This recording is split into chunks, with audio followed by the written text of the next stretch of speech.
অবশেষে বাস্তবে রূপ নিল সন্দ্বীপবাসীর বহু প্রতীক্ষিত স্বপ্ন। ট্রলার ও স্পিড বোর্ডের ঝুঁকিপূর্ণ যাত্রার অবসান ঘটিয়ে সোমবার সকাল 8:30টায় চট্টগ্রামের সীতাকুণ্ড উপজেলার বাঁশবাড়িয়া ঘাটে ফেরি সেবার উদ্বোধন করেন নৌপরিবহন মন্ত্রণালয় এবং শ্রম ও কর্মসংস্থান মন্ত্রণালয়ের উপদেষ্টা এম সাখাওয়াত হোসেন। সকালে চট্টগ্রামের সীতাকুণ্ড উপজেলার বাঁশবাড়িয়া ফেরিঘাট থেকে আনুষ্ঠানিকভাবে প্রথম ফেরি ছেড়ে যায় সন্দ্বীপের গুপ্তছড়ার উদ্দেশ্যে।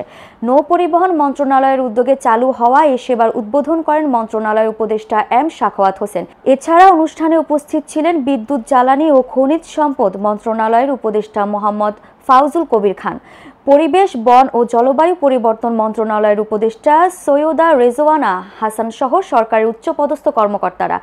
দীর্ঘদিন ধরে সন্দ্বীপের মানুষকে নিত্য প্রয়োজনীয় কাজের জন্য দুর্ভোগ পোহাতে হতো।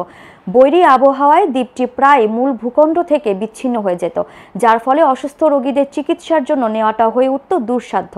এখন ফেরি সার্ভিস চালুর মাধ্যমে সে কষ্টের দিন শেষ হলো।